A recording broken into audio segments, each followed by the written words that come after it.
Hey, Cowboy Nation, this is Cowboys Abroad. Let's get into some football talk. Let's talk some Cowboys. Now, the thing I want to talk about right now is what's on a lot of Cowboy fans' mind is the kicker situation. Now we watched this our kicker miss a 20-yard kick in a scrimmage, then come around and miss a 30 about a 30-yarder, 35-yarder in a preseason game. And so now Cowboy Nation is a bit polarized when it comes to our kicker. Most people been calling for us. Most people calling for his departure, saying we need to do kicker. We need a new kicker right now. Can't wait.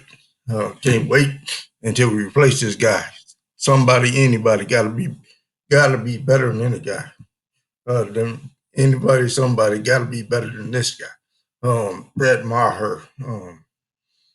Don't pay no attention to this Brett Maher. His name is Brett Maher, as you can see right here, not Brett Maher. I'm in Japan, so sometimes they make a great effort at translations, but don't always get it right. But they try. So I give them credit for that. But anyway, back on the subject at hand, uh, why it is what's the deal with Maher? Do we want or need a new kicker? As it stands right now, it seems so obvious that the answer would be yes, we need a new kicker. Oh, this guy, man, can't kick a 20-yard field goal, can't kick a 35-yard field goal. Of course, we need a new kicker. That seems to be the obvious thing. But the question is, Cowboy Nation, is there any truth to that? Is there some level of truth to that, or is there no truth to that? That's what we got to discover. Now, best way to do that is let's start out with going to the record. What we have is a full year of kicks on Brett Maher. Uh, on Brett Maher. What has he done for us? Well, first of all, we can see his record right here to the right. Uh, right here to the right, we see his record, and as you can see right here, Brett Maher. Um, Out of 36 attempts, he made 29 of them. Didn't miss but 7 kicks on the season. He's an 80% kicker. Now, most people would say, well, maybe that's not good. Maybe that's not good enough. We need a more reliable kicker. And the thing, there may be some truth to that, but the thing about it is the more reliable your kicker, the more faith you have in your kicker, the more you can rely on them, the more you got to be willing to pay them.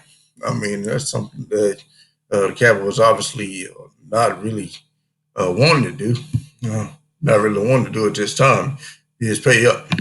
And so let's just look at it.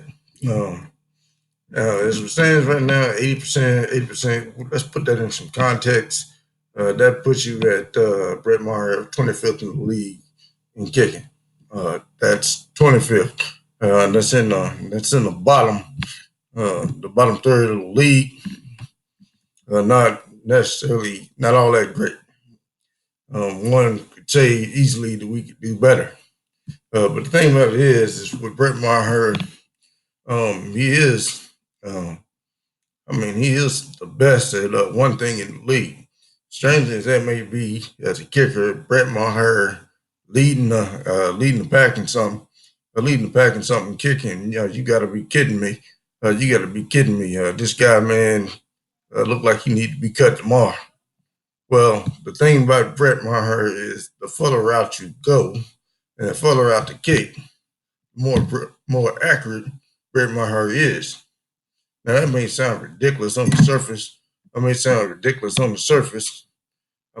you look at here and let's compare 50 yarders. Let's compare 50 yarders, 50 yards or more. What that do for us? If we put this in order from 50 yards or more, you can see for yourself. Brett Maher lead to lead. Brett Maher is number one. It kicks 50 yards or more, right? So if you need a long run kick, you on a whim on a prayer, and you gotta have that. You gotta have that kick at the end of the game, man. This guy that you outside the 50, Barrett Maher gives you a damn good chance of making it, considering he's made 6 out of 7 of those things. He's a Lone Ranger. Now he typically struggles from 40, from 40 to 49 is where Brett Maher struggles. Here in this range right here,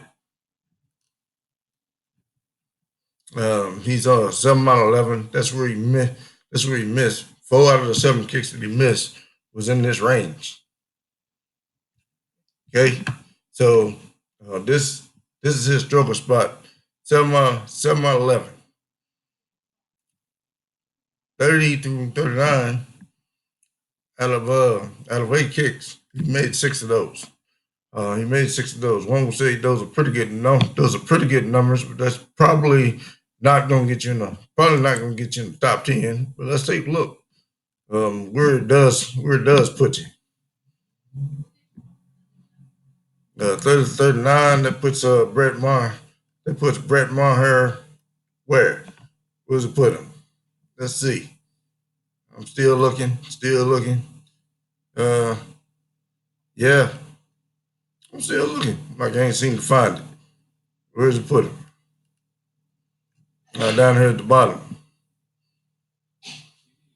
Down here at the bottom of the list. Down here at the bottom of the list. Bottom of the barrel. Bottom of the barrel. So that just say from the 30 to the 50.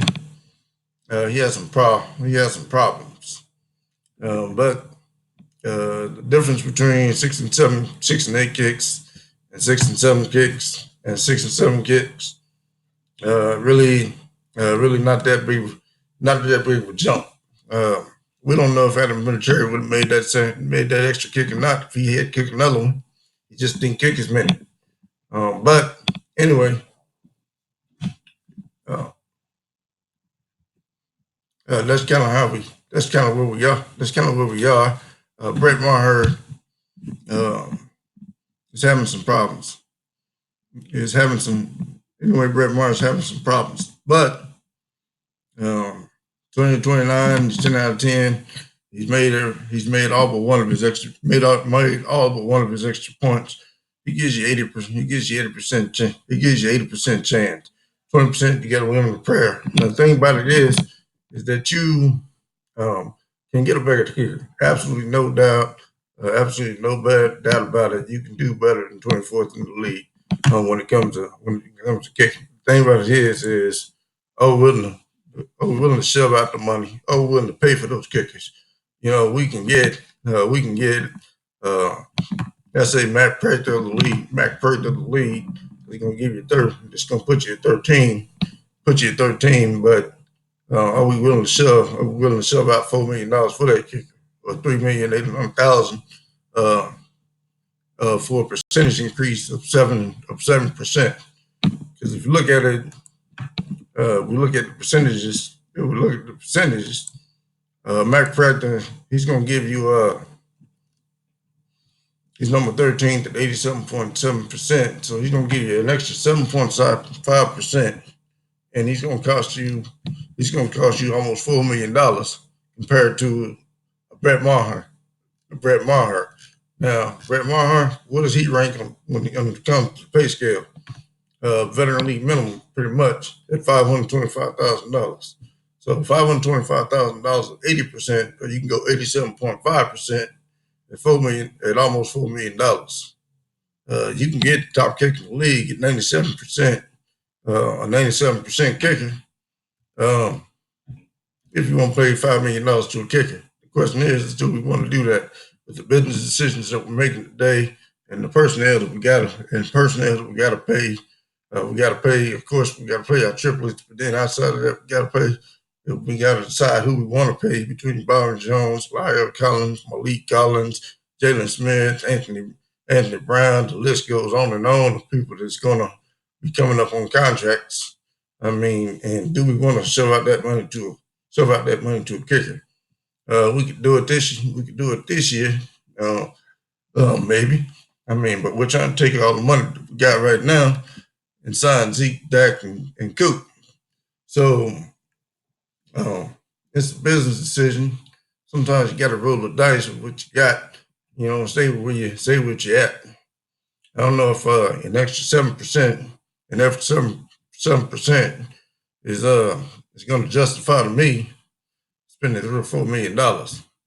At least on the business side of the house. Now there's the argument that we are poised with the roster and talent necessary to go to a Super Bowl. We go all in on a 1 year deal. You can bring in a guy from a 1 year deal and 1 year rental, and give him a one time check. We could do that, but not that many people out there. We got one, maybe two kickers out there that can do that. Anybody else we bringing in off the street that's kind of rusty, we may not get more than we getting from Maher.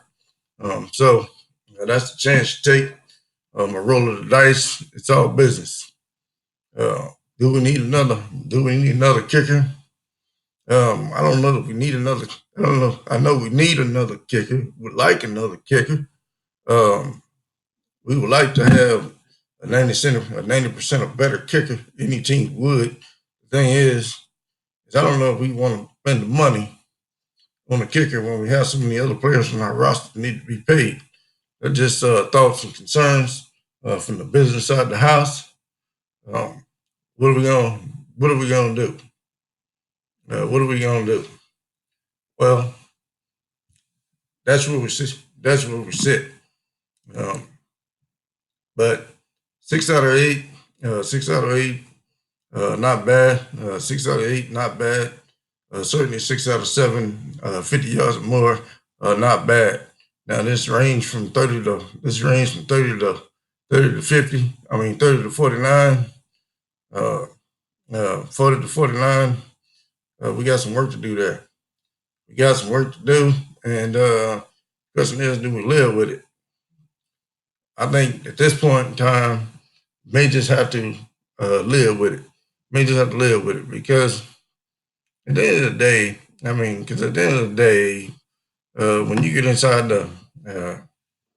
when you get on the other side of the 40, and when you get on the other side of 40, and you're in your own territory.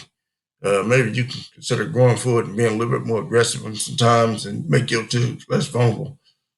You can increase your red zone proficiency, and score touchdowns and make that much less of a problem. We want to get away from having to rely so many on kicks. But the way we play may not necessarily be something that's going to be immediately changed. When it comes to reliance on kicks, I think it's also necessary to say. I think it's also necessary to say the Brett Maher, the kicker we want to get rid of, the guy we're trying to replace. In our 2018 schedule, we had 5 games. In our 2018 schedule, we had 5 games that was decided by field goal kick or less. And so I say all that to say that Maher has made some kicks with the game on the line. He has made some game winning kicks. He has come through, man, in some critical victories, like this 13-10 victory over the New Orleans Saints. That was decided on Maher's kick. Otherwise, maybe we lose that game. That's just some food for thought. I'm not gonna change my mind one way or the other. If you think we need a new kicker, then you think we need a new kicker. I'm not. My goal is not really changing minds. It's just to open your eyes up that there's another side. There's another side of this. This is a strategic move. A strategic move. A business. There's a business side of this, and the more accuracy that you want to expect, the more accuracy you want to expect, the better performance that you want. You got to be willing to pay for that. And the Cowboys right now don't really seem to be eager to pay anybody. Yeah, we don't even want to pay. We don't even want to pay Dak and Zeke. Been on our damn team for 3 years, underpaid, playing for several $1 million less than the value that Dak Dak and Zeke alone. When it just comes down to pure value that they brought to this team compared to what they were paid, the Cowboys ran got away with an extra $50 million of performance between the two players, and and we still don't want to pay them. So to expect us to pay a kicker, probably not going to happen. Anyway, that's all I got for you right now. Cowboys Bros, thank you for watching. Thank you for tuning in. I'll check in with you later. Uh, Appreciate your support. I'm out.